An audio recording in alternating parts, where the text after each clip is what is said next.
que con nosotros tus hijos sean la diferencia. En el Colegio Fray Luis de León educamos con trascendencia, libertad, valores y modernidad para formar grandes seres humanos. Colegio Fray Luis de León, la experiencia de crecer en comunidad. Fray Luis de León.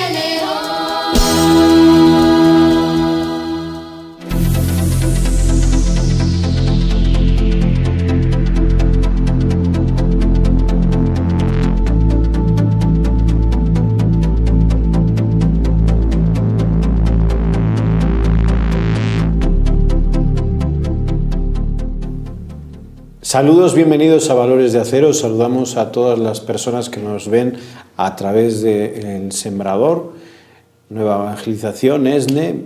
Hoy aquí en Valores de Acero vamos a hablar de una obra social de un colegio que intenta ayudar y dar educación a personas que tienen derecho a la educación, pero pues no llegan, no llegan a ese derecho que todos como seres humanos en este mundo tenemos. Con nosotros está Paulina Hernández Luarca, bienvenida. Hola. Ella está en un colegio católico en México y ella nos va a contar un poco cómo nació toda esta escuela vespertina, más que cómo nació, porque esto nació en el 2010 a través de un proyecto que tienen los agustinos recoletos. Tú trabajas ahí desde el año 2013. Y estás apoyando la parte psicológica, como buena psicóloga educativa, de todos estos 90 muchachos que hay en la obra social de un colegio católico. ¿A qué se dedica esta obra social y qué es lo que hace Paulina? Bueno, buenas tardes.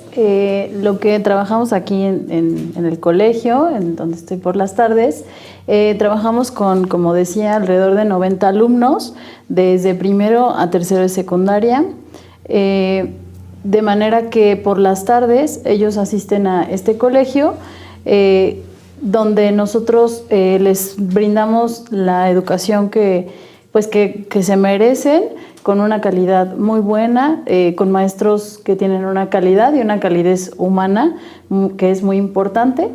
Ellos asisten aquí al colegio aproximadamente desde la 1 de la tarde hasta las 8 de la noche más o menos, teniendo sus materias normales que nos pide el sistema educativo mexicano en la SEP, más aparte algunas actividades extracurriculares como que son deportivas, artísticas, y algunos plus que se les da también a los papás, que es esta parte de la orientación psicopedagógica con algunas escuelas para papás o algunas orientaciones que ellos solicitan o que si los tutores de los alumnos o yo detectamos, se les hace saber a ellos y se empieza a trabajar directamente con ellos.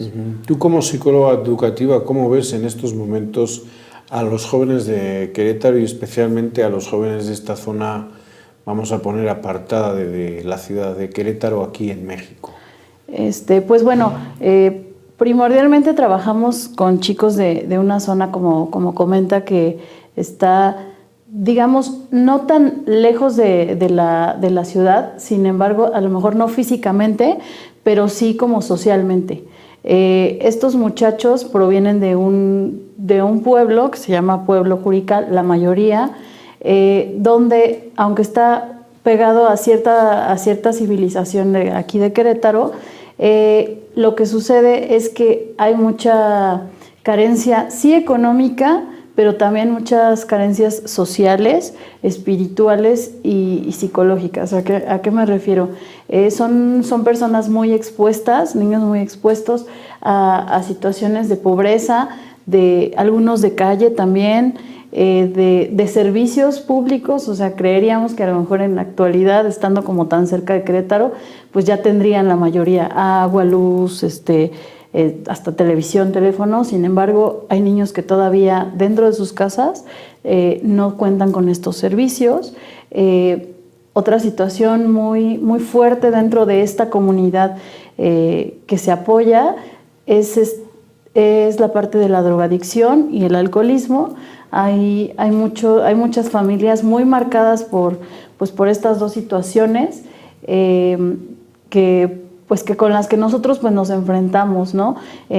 últimamente más, como de una manera más profiláctica. Sí se tuvo que estar trabajando mucho como en este sentido para que los niños y las familias crearan conciencia, y se apoyó mucho en orientación y en trabajo para evitar estas cosas, ¿no? Sin embargo, pues es algo a lo que ellos están expuestos pues todos los días, porque es el lugar donde ellos provienen. El Papa Francisco nos dice a todos y nos invita a que vayamos a la periferia, a que trabajemos en la periferia. Trabajar en la periferia, ¿qué le ocasiona a una psicóloga educativa? Trabajar con gente que está en la periferia. Pues es también un poco salirse como de la zona de confort en la que pues estamos acostumbrados, pero que también llena, ¿no? O sea, llena de una manera espiritual, de una manera emocional, porque el simple hecho de ayudar, y a lo mejor no es como irte tan lejos, a lo mejor no es irme a África o así, ¿no? Pero es darme cuenta como es de que hay algo cerca de mí en lo que yo puedo incidir de una manera como más directa, más rápida, y pues da una sensación como de que se está haciendo algo pues por el otro, y pues con esta obra social a mí me brinda esa sensación de respeto, de honra hacia esas personas, y de saber que yo les puedo apoyar, no solamente yo, ¿no? Sino todo el equipo tan padre que tenemos aquí en la secundaria vespertina. Son 90 alumnos de secundaria, vamos a poner de 12 a 16 años, 12, 15 años aproximadamente. ¿Y esos alumnos qué te dejan, Paulina, cada día?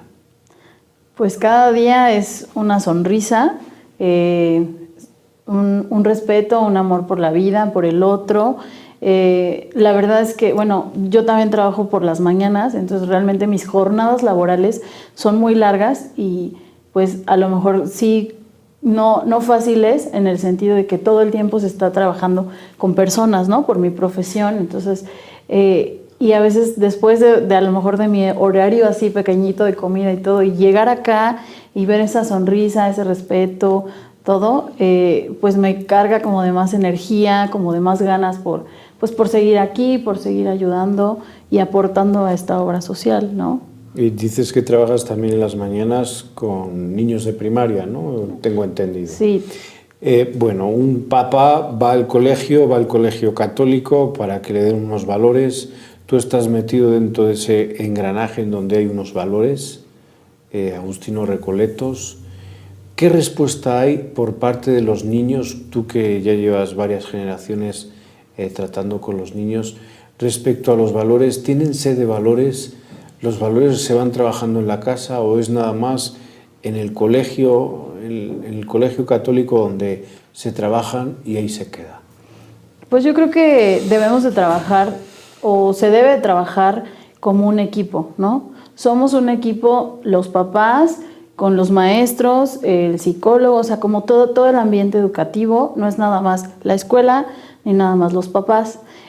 Claro que también estar en un colegio católico con valores y todo va a inculcar una visión distinta a las personas, a los alumnos de la vida, ¿no? Y en consecuencia pues van a actuar, ¿no? Van a actuar con respeto, con fraternidad, con solidaridad, con amor, van a buscar esa parte espiritual. Sin embargo, es muy importante también el papel que se hace en casa, ¿no? Y si trabajamos como un equipo, tanto la casa y la escuela, creo que estos valores se viven realmente, o sea, y se actúa con esos valores. Uh-huh. Y hay cambios generacionales, como por aquí han pasado varios invitados en el campo educativo, y una de las cosas que se subrayan es el cambio generacional. Hay cambios generacionales grandes que, como psicóloga educativa, a los maestros que nos están viendo o las personas que están relacionadas con los niños y con los jóvenes, ¿cómo podrías explicarnos cómo llevar todas estas generaciones en donde son tan cambiantes y tan rápidamente?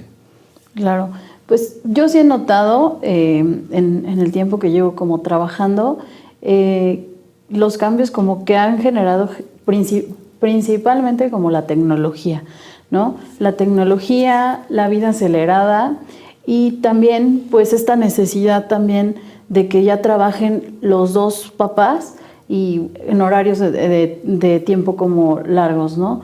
Es esta necesidad que obviamente surge también pues de dar una vida mejor al niño y todo. Entonces pues sí hay cambios, ¿no? Como en la supervisión que se les está dando a ellos y todo. Sin embargo, si se trabaja, como mencionaba hace un rato, la parte de el equipo como con la escuela y todo, y se da un tiempo de calidad y se busca organizar tiempos, creo que todavía se pueden hacer como muy buenos cambios, cosas en cuanto a la educación con ellos. ¿Tiempo de calidad qué llamas tú? Pues el tiempo en el que está el papá dedicándole el tiempo para lo que se necesita en ese momento, ¿no? Si es el tiempo pues de jugar, pues brindar ese espacio de juego, de recreación, de diversión. Si es tiempo a lo mejor de organizar cosas, de hacer tarea, de apoyar en supervisión de tareas, por ejemplo, pues dar ese tiempo en específico, ¿no? Que a lo mejor es poco y se apoyan a lo mejor de alguna persona que les ayude, pero también estar ellos ahí en las cuestiones que los niños y los adolescentes, que es más como lo que trabajamos acá en la obra social, lo requieren. Ajá. Los papás, ¿cómo ves a los papás? Hay alguno por ahí que dice que la escuela ideal es una escuela sin papás. ¿Los papás son apoyo o a veces son medio para que el niño esté no adecuadamente bien? Pues bueno, la verdad es que los papás son un factor importantísimo en la educación, ¿no?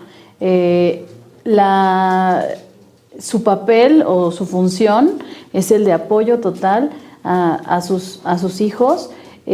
Nosotros vemos, ¿no? el alumno que tiene como un entorno familiar, unos papás comprometidos, informados, que asisten a la escuela, a las escuelas para padres, que están aquí preguntando, tienen mejores resultados académicos, pero también sociales y como de valores aquí dentro de la escuela. Entonces son yo creo que uno de los factores más importantes en esta parte. Muy bien, vamos a seguir aquí con Paulina Hernández Barca, es psicóloga educativa, ya está en una obra social de educación de los agustinos recoletos en México, en Santiago de Querétaro. Me están diciendo que está preparado Eloy con las 5 noticias más importantes de la Iglesia Católica. Vamos con él y en un momento regresamos aquí en Valores de Acero.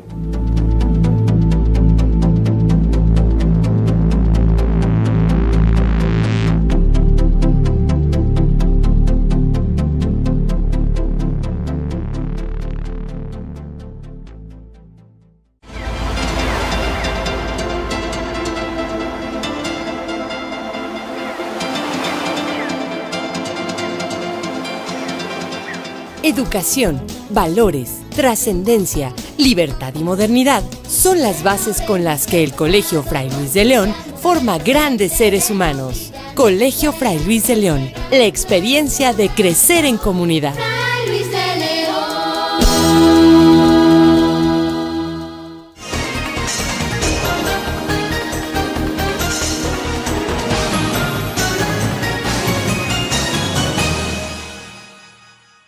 Gracias por continuar con nosotros. Bienvenidos a una emisión más de su noticiero Las 5 de Eloy. Como cada semana tenemos la información más relevante del mundo de la fe católica. Le informa Eloy Saavedra. Empezamos con buena información. Interesante noticia. Los niños nunca son un error y con ellos no se juega, dice el Papa Francisco.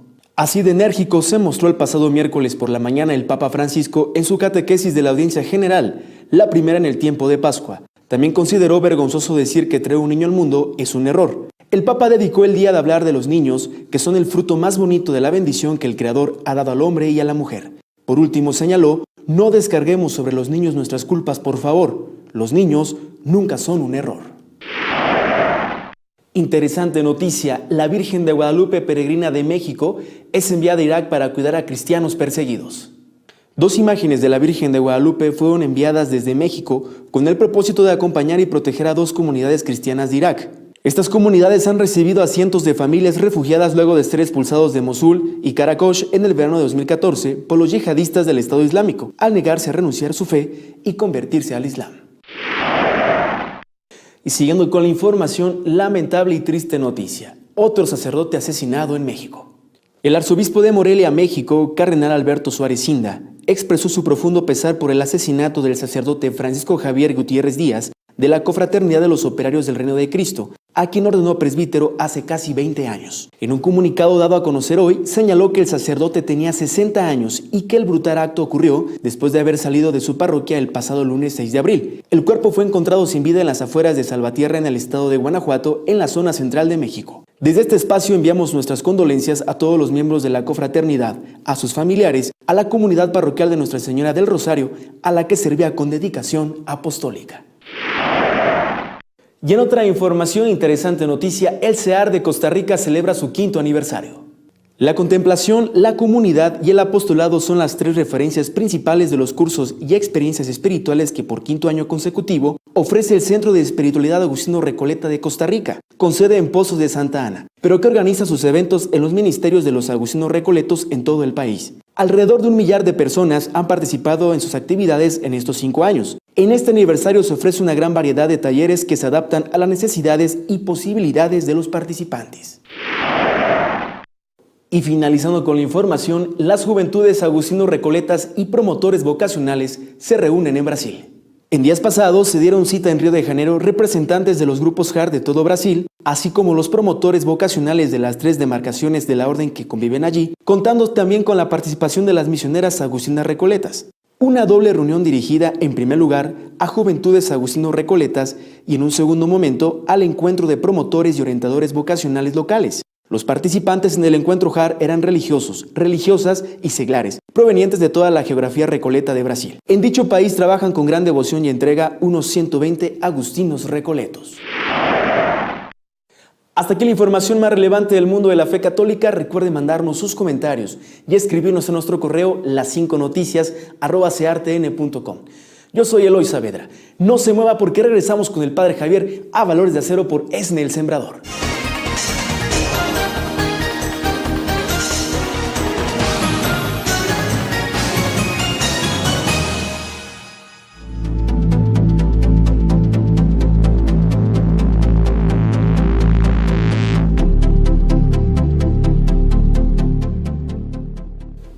Gracias, Eloy, por esas 5 noticias más importantes de la Iglesia Católica que han ocurrido en esta semana. Estamos aquí en Valores de Acero a través del Sembrador, la señal de la nueva evangelización, ESNE TV, y estamos con Paulina. Paulina es psicóloga educativa, estamos hablando de la educación, pero de una obra social muy interesante porque es una obra social educativa de los agustinos recoletos en México, en una zona que es una periferia. Hemos hablado de los papás. Yo quisiera que nos describieses, nos ayudases aquí a imaginarnos cómo son estos alumnos de la vespertina de este colegio en el que tú ayudas y aportas, y a la vez te aportan. Bueno, pues yo voy a hablar muy bien de ellos porque la verdad los quiero mucho y la verdad es que lo que yo he visto en este tiempo en el que he estado trabajando con ellos, he visto jóvenes muy nobles, muy respetuosos, trabajadores y la mayoría pues muy agradecidos con esta oportunidad que Dios les está dando, ¿no? Y que a través de, pues a lo mejor con nosotros, todo el equipo de maestros, coordinadora y todos los que trabajamos en la secundaria vespertina, pues como les estamos dando, ¿no? La mayoría trabajan muy bien, están aquí en el colegio haciendo un esfuerzo también grande, porque pues implica venir a la escuela a veces desde las 11 de la mañana hasta las 8 de la noche, entonces eso pues nos habla de este esfuerzo y de estas ganas como tan importantes que ellos tienen como de salir adelante y de trabajar, ¿no? Ellos saben que tienen también la posibilidad de continuar estudiando aquí en el colegio. posteriormente la prepa. Entonces tenemos chicos muy comprometidos que desde primero de secundaria hasta tercero se caracterizan por tener unas muy buenas notas y también pues bueno, los que no aspiran a que seguirse quedando aquí en esta prepa o les costó un poquito más de trabajo, hemos tenido muy buenos resultados donde aplican para otras prepas con muy buena reputación aquí en el estado de Querétaro y quedan, ¿no? La mayoría de todos los alumnos, y no es que todos, por lo menos del año pasado, quedaron en alguna prepa. Yo quisiera que nos hablases un poco del acompañamiento que tú tienes como psicóloga educativa a través de la tutoría. Quizás a ustedes no les suena mucho esta palabra tutoría. ¿Qué te parece si les explicamos la tutoría y el acompañamiento? ¿Cómo lo hacen ustedes? Ok, digamos como un poco mi función es trabajar directamente con algunos casos que ya sea algún maestro o el tutor me deriva, pero también, como comenta, dar el seguimiento a las tutorías. Los tutores son maestros que digamos que aceptan y que trabajar con los niños con un grado directamente. Por ejemplo, tenemos nuestro tutor de primero, nuestro tutor de segundo y nuestro tutor de tercero. Yo llevo un acompañamiento específico con estos tutores y ellos van trabajando en base al programa de tutorías que tenemos en CEP, pero también en base a las necesidades que se van detectando en el grupo. Se brinda un momento específico a la semana, es 1 hora a la semana de tutoría en específico. Sin embargo, el maestro tutor va dando un seguimiento muy puntual a cada uno de sus alumnos. Tiene entrevistas con los papás, entrevistas con los alumnos y conmigo como para ir detectando justo estas necesidades.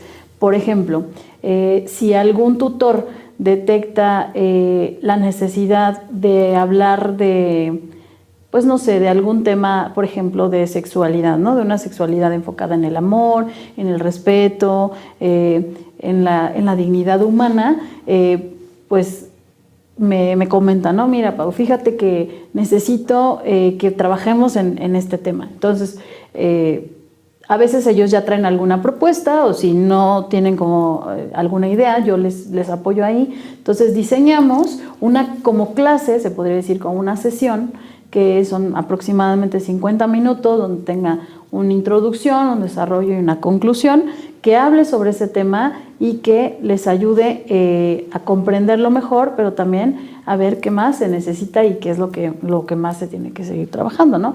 A veces obviamente hay temas que pues ya con una sentada, con una plática quedan, pero hay otros que se tiene que dar un seguimiento, ¿no? Eso es en parte como la sesión. Pero por ejemplo, si el tutor detecta alguna cuestión en específico, por ejemplo, no sé, los papás se están divorciando, hay muchos casos también como de violencia en el hogar, entonces si se detecta alguna situación así, pues me comentan, ¿no? Oye, Pau, fíjate que este niño o esta niña están presentando estas cuestiones, está presentando esto, entonces quiero ver si puedes platicar con él, ¿no? Entonces lo que yo hago, yo llamo al niño, platico un ratito con él y bueno, en base como a lo que necesite, se llama obviamente a los papás para explicarles cómo está la situación y lo que hacemos es pues canalizar con algún especialista que nos apoye como a trabajar en este sentido, en el caso de que se necesite, ¿no? Hay casos en los que nada más el hecho como de la pura orientación, de que yo platique con ellos y los oriente, pues ya con eso funciona. Bueno, y del aspecto religioso, ¿qué te parece si hablamos? En esta escuela vespertina que dirigen los agustinos recoletos, hay algún fraile que confiesa semanalmente, también se celebran pues diversas eucaristías según los tiempos. ¿Qué orientación ahí se le está dando pastoralmente? En la pastoral se está trabajando pues como colegio en conjunto pues con toda la orden y con los encargados de pastoral, también matutino y vespertino. Los alumnos pues como comentaba, hay un padre que va más o menos una vez a la semana y los confiesa a los alumnos que quieran tener este sacramento y Además, pues se organizan algunas misas. En algunas ocasiones nos logramos como juntar con las actividades de la mañana, y cuando no es posible, se hace una celebración específica para los alumnos. Por ejemplo, ahorita que fue el miércoles de ceniza, las Pascuas, el Día de la Virgen, todo eso se hace para los niños también. Tenemos una capilla que justamente está en el edificio de secundaria, donde a veces los alumnos pues pueden ir cuando quieran y estar en un espacio espiritual, de tranquilidad, o también algunos maestros a veces pues los llevan. Entonces, en esta parte pues estamos como muy bien acompañados en ese sentido. Muy bien, pues muchísimas gracias, Paulina, por estar aquí. Este es un ejercicio de solidaridad que hace una escuela aquí en México, el Colegio Fray Luis de León, en Querétaro. Es una obra social, 90 muchachos. Va muy en la línea de las escuelas que invita también el Papa Francisco a organizarse y a través de la educación cambiar pues todo un país y cambiar las estructuras que puede haber de corrupción, de trampa, estructuras de manipulación. Solamente es a través de la educación. Nos vamos, hoy hemos hablado aquí de la educación, otro día hablaremos de otros temas. Les esperamos aquí en Valores de Acero, se transmite desde el Centro de Espiritualidad Agustino Recoleta, aquí en la ciudad de Querétaro. Hasta la próxima.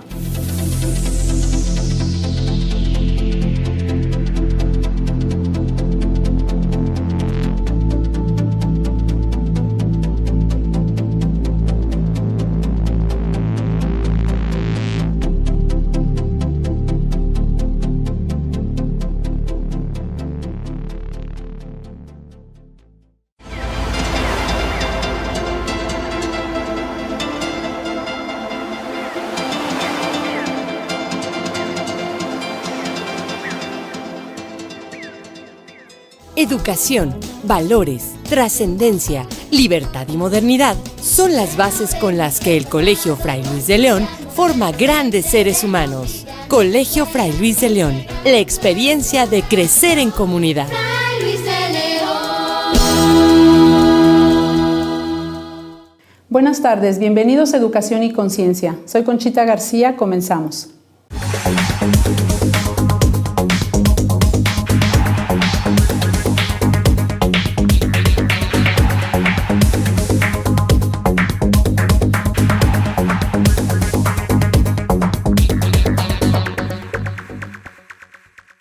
Con el gusto de estar con ustedes, hoy en Educación y Conciencia hablaremos de un tema muy importante para el maestro, que es rompiendo paradigmas en el aula. Y para ello hemos invitado a nuestro amigo Pedro Landaverde, que como les decíamos en un programa anterior, pues tiene 35 años de experiencia en el ámbito educativo y además es maestro de educación. O sea, tiene su maestría. Entonces, bienvenido, Pedro. ¿Qué tal, Conchita? ¿Cómo estás? Pues nuevamente te agradezco que me vuelvas a invitar. Hablar de educación siempre es apasionante. Claro. Y la verdad, cuando se presta la oportunidad, porque uno quiere compartir, quiere transmitir a la sociedad y a las demás personas lo que uno hace y que lo hace con mucha alegría y con mucho entusiasmo. Con mucha pasión. Pues es un gusto tenerte aquí porque sé que te encantan estos temas. Y bueno, pues algo que podamos transmitir a los maestros o que podamos ayudar a la gente que nos ve, pues ya sería una aportación de nuestra parte, ¿no? Entonces, un gusto tenerte aquí. Y bueno, pues a mí sí me gustaría que nos platicaras, ¿no? Sé que escribiste este libro de Rompiendo Paradigmas en el Aula, y sí me gustaría que pues nos comentaras, porque ahora el reto del profesor pues es muy grande, ¿no? Y entonces hay muchas cosas que ya tenemos muy encajonadas, establecidas y muy estandarizadas. Exactamente. ¿No? Y lo que tenemos que lograr es precisamente salir de ese esquema, de ese estándar de vida, de ese estándar de evaluación, de ese estándar de dar las cosas así, ¿no? Y tenemos que hacer cosas nuevas. Yo estoy convencido que en los próximos, por lo menos 5 años, las palabras favoritas en el tema de la educación formal, ¿no? Tiene que ser innovación y creatividad. Tenemos que trabajar mucho con el desarrollo. Bueno, que particularmente, si me prestas el libro claro un momento, sí. Entiendo que este es el libro al que haces alusión. Sí, así es. Si ustedes podrán ver, es un libro que aquí lleva por título Rompiendo Paradigmas en el Aula, que tuve la oportunidad de escribir, pero en el mismo libro lo volteas y viene pedagogía y didáctica educativa o psicología educativa, en el aula, que escribió la doctora Elaine Gallagher. Y entonces, claro, es un libro 2 en 1, Claro. y hablando del mismo tema desde distintas perspectivas, pero aquí empieza a romper el paradigma. Así es. Una cosa diferente que nos ha parecido una buena idea y que los maestros nos lo han agradecido mucho. Estamos por presentar este libro, todavía no lo presentamos, así es que tienes la primicia. Bueno, muchas gracias. Y bueno, precisamente el tema, ¿no? Es muy interesante porque maestros que tienen pues 15 años dando de la misma manera, sí nos han cuestionado y nos dicen, bueno, ¿por qué tenemos que cambiar si yo lo que he hecho, pues sí, lo he hecho bien? O sea, me ha salido bien, me han dado buenos resultados. ¿Por qué me piden cambios? Porque mira, los maestros en una conferencia me levantaba la mano un maestro y me decía, no entiendo qué es un paradigma. Dije, bueno, vamos entendiendo qué es un paradigma, porque él decía, ¿qué voy a romper? Romper paradigmas, pero ¿qué es un paradigma? Hay que recordar que un paradigma en el contexto educativo han existido muchísimos, son modelos a seguir. Así es. A base de investigaciones, de estudios, de una capacitación, a base de ciencia, se establece un comportamiento tal o cual. Y hablando de los paradigmas, pues hay modelos de paradigmas educativos.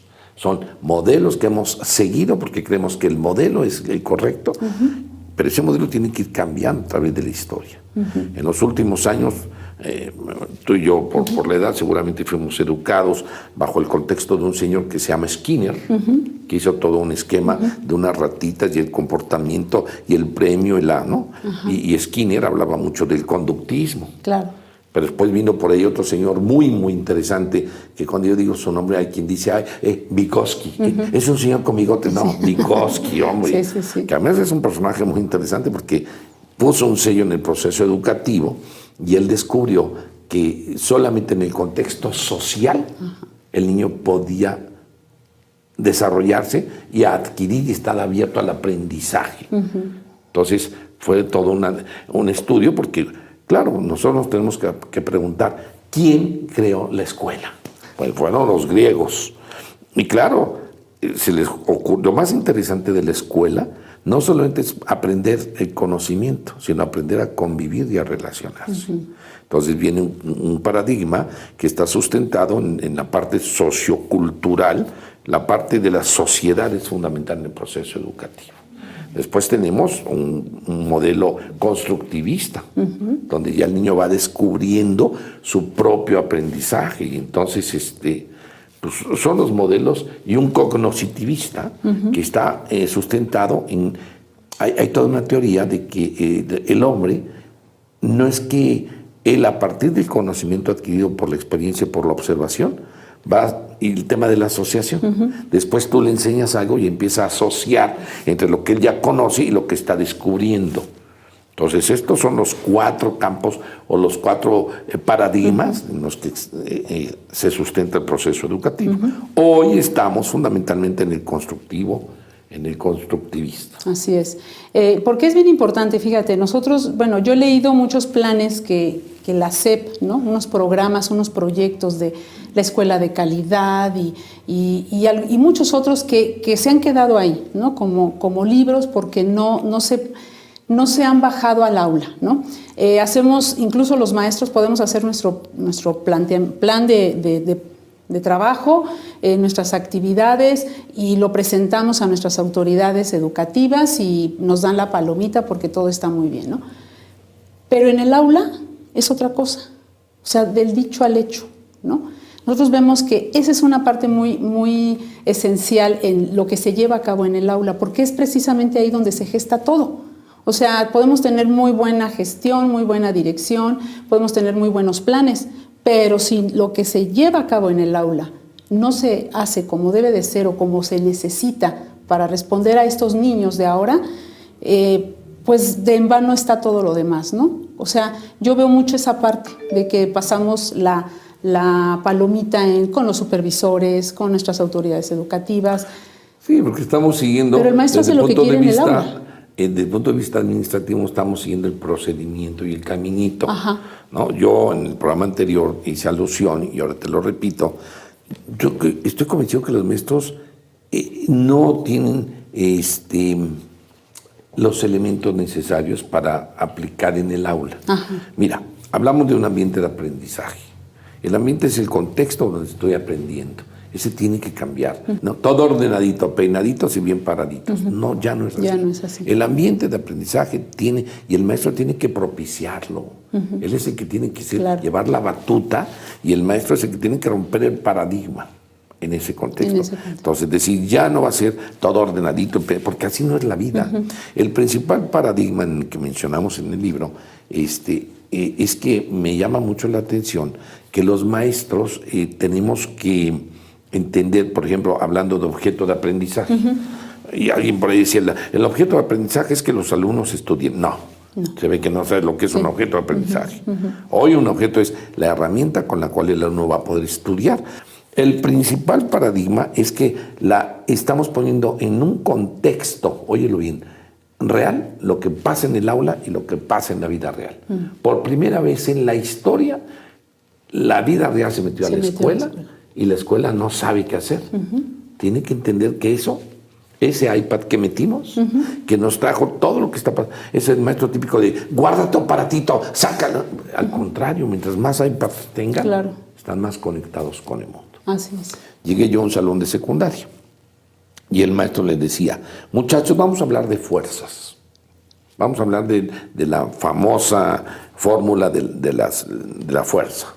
A ti y a mí nos enseñaron la fórmula, pero no nos enseñaron para qué. ¿No? Sabemos la fórmula muy bien. Sí. Bueno, el aprendizaje significativo te dice, dile para qué, pero entonces hazlo al revés.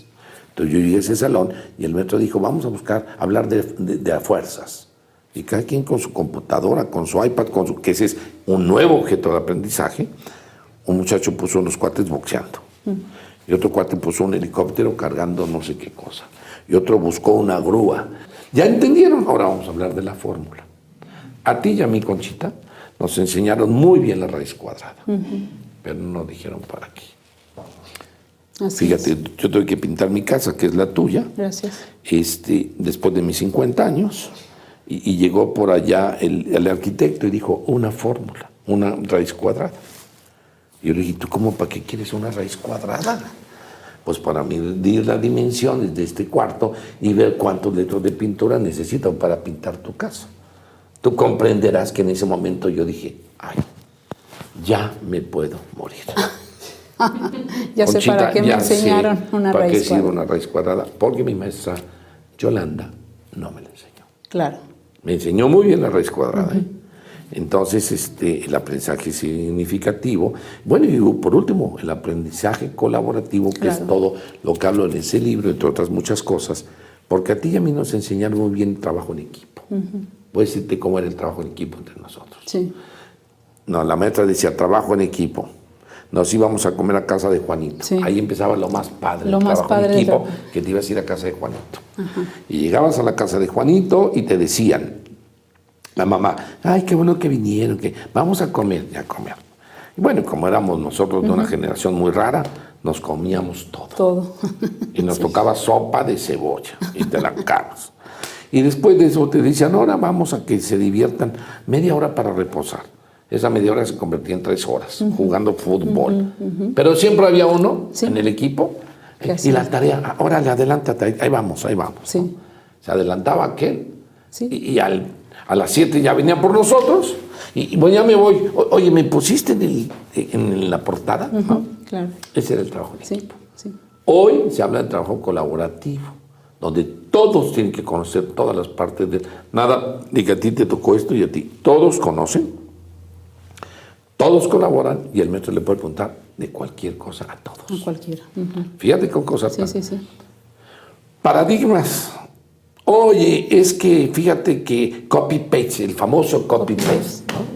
Pues claro que copy-paste si el maestro no va un paso adelante. Es muy diferente decir, muchachos, busquen en el internet la selva, a decir, vamos a ver la selva, yo ya me metí a estas 20 páginas, a ti te toca esta, a ti esta, y vas a ver que no hay escapatoria, no hay copy-paste. Claro. Pero si el maestro no va adelante, eso es lo que pasa. Por eso el paradigma es muy importante en este contexto. Sí, por eso el profesor sí tiene que prepararse e ir adelante los alumnos. Y está sucediendo que en muchas cosas ahora los alumnos ya van por delante, ¿no? Incluso los más audaces les gusta retar al profesor, porque saben que el profesor no ha dado ese paso y entonces Oye, qué grueso está eso. lanzan sus preguntas. Tú como directora de una escuela, ¿y cómo, Sí. cómo ves eso? Sí, sí. ¿No te parece una cosa interesante? A mí me encanta que un alumno o te rete o te cuestione. Bueno, y luego la actitud que el maestro tiene que tomar. Claro, bueno, ahí Porque lo tienes malo que no estar es no muy... saber. No, pues claro que no. A mí mis hijos me han enseñado toda la tecnología. Claro. Soy un tonto en toda la tecnología. Y ellos Sí. Pero en la relación maestro-alumno, fíjate qué importante es lo que acabas de decir. Otro paradigma. Otro paradigma. Es decir, el maestro, ¿cuándo iba a aceptar que el alumno le enseñara? Claro. Pues de eso hablamos ahí, Sí. ¿no? Otro paradigma muy interesante. Si del quieres, que hablamos. vamos a un corte y Encantado. regresamos con esos paradigmas tan interesantes que estamos comentando. Vámonos.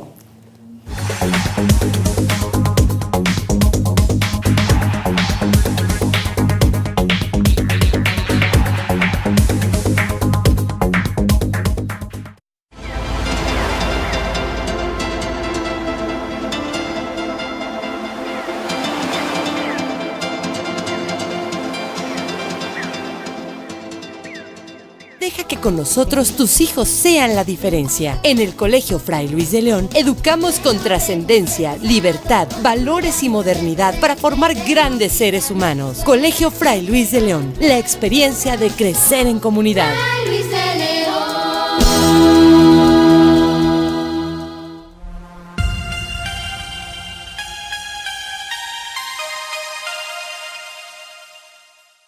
Soy Enrique Díaz de los Agustinos Recoletos y me da mucho gusto saludarles.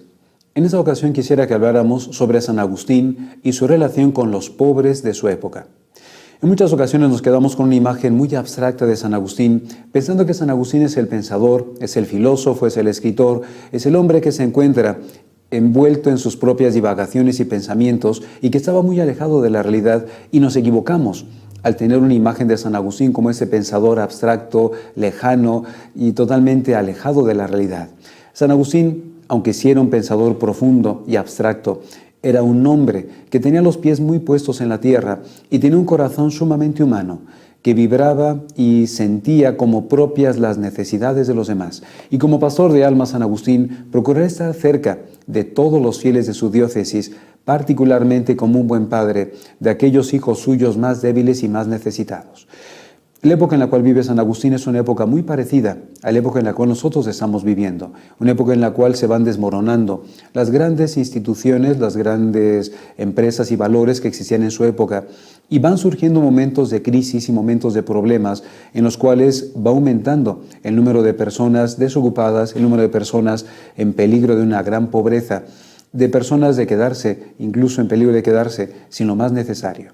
San Agustín, como pastor de almas, saldrá al paso de estas necesidades de su época, proponiendo diferentes soluciones. Por los sermones agustinianos, por una parte conocemos que San Agustín tuvo una relación muy cercana con esas personas más necesitadas.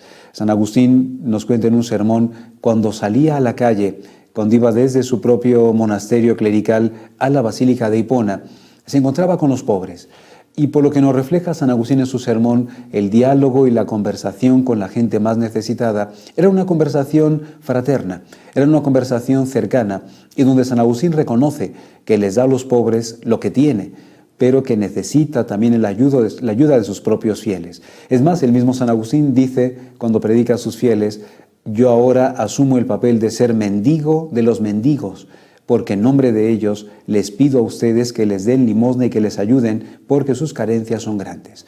Pero no solamente San Agustín se limitará a hacer una labor caritativa particular, no solamente se limitará a exhortar a sus fieles, especialmente a los más ricos, para que compartan sus bienes con los más necesitados, sino que como pastor de almas procurará dar soluciones concretas. En primer lugar, conocemos también por las cartas de San Agustín que él tenía lo que se llama en latín una matrícula pauperum, es decir, una lista, un elenco del grupo de personas pobres, necesitadas, en estos límites de su propia carencia, lista de personas que necesitaban la ayuda de la iglesia de Hipona. personas que eran auxiliadas continuamente por esa misma iglesia de Hipona y recibían de ella pues víveres y comida para su propia existencia. Había por lo tanto esta lista de pobres con la que se ejercía una obra de caridad. Pero no contento con eso, San Agustín, dentro de uno de sus sermones, nos presenta un elemento muy particular.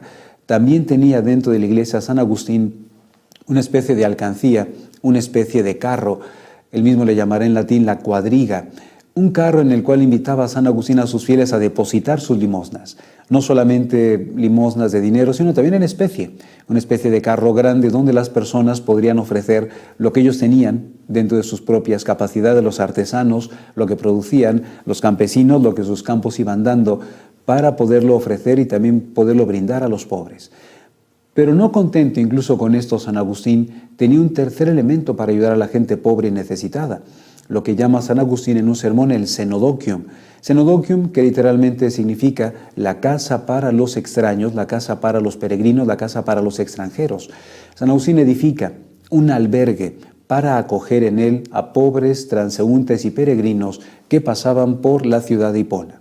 San Agustín se da cuenta, como él mismo lo comenta en un sermón, que mucha gente pobre y necesitada dormía bajo los pórticos de diferentes lugares, y para evitarles estas molestias y toda la situación difícil a estas personas, edifica esta casa de acogida, donde se reciben a estas personas pobres, se les brindaba el alimento y se les ayudaba a continuar su camino o a encontrar una forma de vivir. San Agustín, por lo tanto, un hombre que toca la realidad de su propia época, que estará siempre ayudando a estas personas más necesitadas, que entrará en contacto incluso con las autoridades para pedir la ayuda y el auxilio necesario, para pedir también leyes justas para ellos. Un hombre, por lo tanto, muy interesado, particularmente por estas personas más débiles y más necesitadas de su diócesis, porque él sentía que como pastor de almas era pastor de todos, tanto aquellos que tenían lo necesario como particularmente aquellos más débiles y más necesitados. Soy Enrique Aguiar, de los Agustinos Recoletos, y me ha dado mucho gusto estar con ustedes.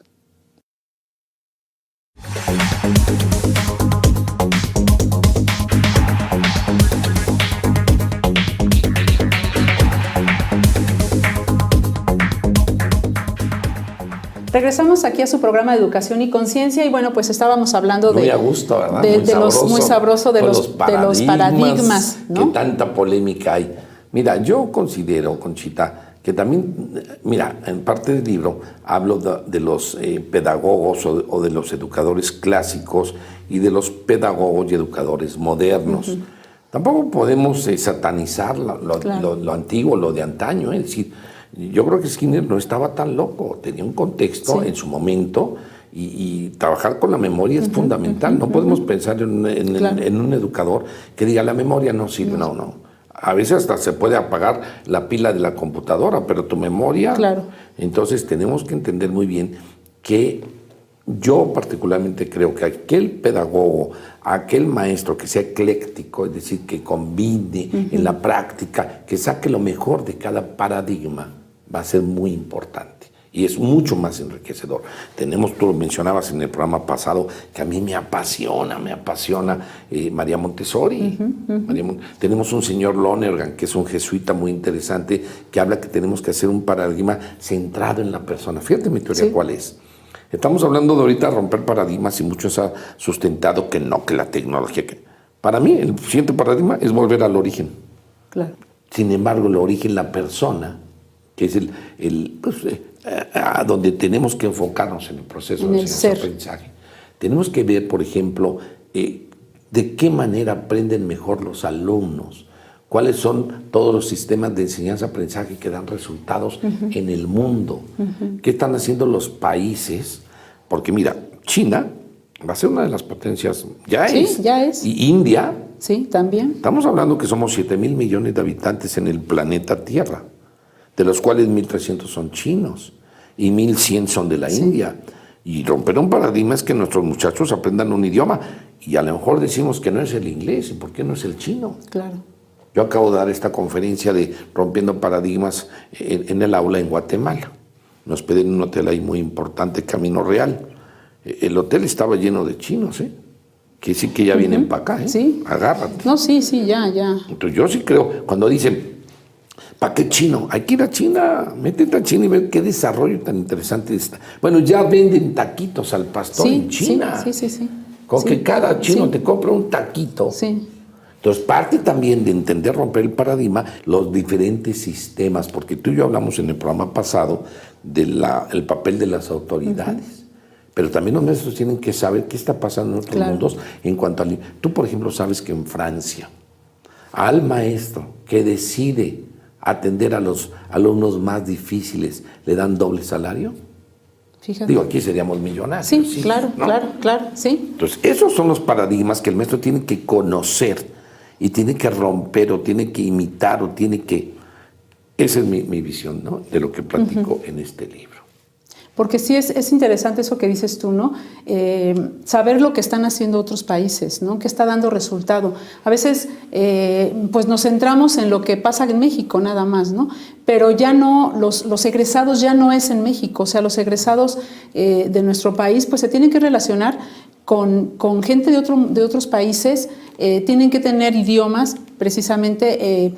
hablaba el otro día con un chico que decía que había perdido una oportunidad importantísima de trabajo en China por no saber el mandarín, ¿no? Entonces decía él, ¿cómo es posible que en mi país no me hayan preparado porque me acabo de perder una super oportunidad?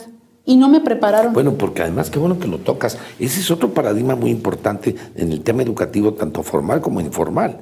Nuestros jóvenes, nuestros niños, ya no son ciudadanos de Querétaro ni de México. No. Son ciudadanos del planeta Tierra. Claro. Ya no hay muros, hombre. Claro. Solamente estos gringos locos que me caen gordos van y tiran el muro de Berlín, hija, como te lo explicas, y van y lo ponen en Tijuana. Pues tienen que estar locos. Sí. Tú ves el espacio sideral y nada más hay 2 murallas desde afuera. Tú ves la China, por cuestión cultural, y la de Tijuana, no te pases. Así es. Entonces, pues bueno, te quiero agradecer tu visita, lo interesante de Gracias, la plática y de todo lo que nos has comentado. Y bueno, pues despedirme del auditorio. Gracias. Gracias.